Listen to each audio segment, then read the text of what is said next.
Hey guys, it's Jessica Hicks here, corporate recruiter, and I am back with another video. This one is going to be pretty short. I just wanted to come on here and talk about something that I was talking to one of my friends about. And this is a situation of where you're looking for jobs and all you're finding are contract job opportunities. Now, if you're already in a full-time role, I definitely suggest having conversations with recruiters and any contacts you have in regards to contract roles. However, you'll really want to understand the job at hand. Like, what is the potential for being placed into a full-time role? What's the timeline on the contract? How likely is it that the contract will be extended? And what's the overall stability? You'll definitely want to really get an understanding of that. Typically, contract roles have an end date. So you may be hired for a 6-month contract, you may be hired for an 18-month contract, and it's typically tied to a specific project or group of projects. And the other thing is that contract roles have different benefits. You may typically work through a vendor or staffing agency, and they will provide you benefits, basic things like health, vision, dental, standard benefits that you would expect. Now, full-time employees typically get other perks and extended benefits like disability insurance and 401k matching and all of those things. So it'll be really important to truly understand the differences between what your full-time job offers and a contract job. Now, one great thing that contract roles offer to offset the benefits is that typically contract roles will offer a higher pay rate. So you'll have an hourly base rate, and then of course you get overtime. Now, standard salaried roles do not offer, you don't get overtime. You get a salary and then you put in the amount of work hours that's needed. Typically you're gonna work between 40 and maybe 50 hours at a really nice work-life balance situation, but you could also work more and you're not gonna get overtime for that.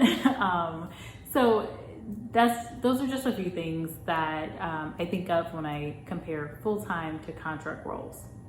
So something I actually forgot to mention is that typically your pay is also going to look different. And what I mean by this is that instead of you being paid by the company you are providing the contracting services for, you will most likely be paid by the vendor that the company is using, or the staffing agency, or contracting services company. So for example, I have worked as a contractor, I've worked as a full-time employee, and also as a consultant. And as a contractor, I remember I was looking at renting an apartment somewhere, and they had a list of preferred companies that if you worked there, you would get a discount. Well, in my case, since that company was not directly paying me, and therefore their name actually was not directly on my offer letter even, I was not able to get that preferred discount. So there are some other things to consider as well. Really not a huge deal, but just something for you to be aware of. If you're not in a current role right now, and definitely not in a full-time role, then I definitely suggest applying to contract roles, looking for both full-time and contract roles. Great opportunities can come with contract roles. It keeps you active and it keeps your skills up, of course. It allows you experience with different companies. And of course, it's always easier to find a new job when you already have a job. I think a lot of people have heard that saying before, and I wholeheartedly think that's true. Because you're active, you're doing the work already. You can say like, here's what I'm doing as of right now. If you are in a full-time role, again, I think that you should definitely entertain different opportunities, whether it's full-time or contract, because you're making these contacts, and we're in a different kind of job market right now, but you can always go back to contract. You can always go back to the contacts you've made, and you may also have situations where a recruiter has talked to you about a contract role, well, now they have a full-time role opportunity that would be a great match for you, and they know to come to you and talk to you about that role. Or maybe you see the role and you already have a rapport with this person, so it's easier to actually get you into the process of applying to that role and being considered. So I always say, take any opportunity you have to network with someone. It may not, show up a real opportunity in the short term, but in the long term, it is definitely a benefit.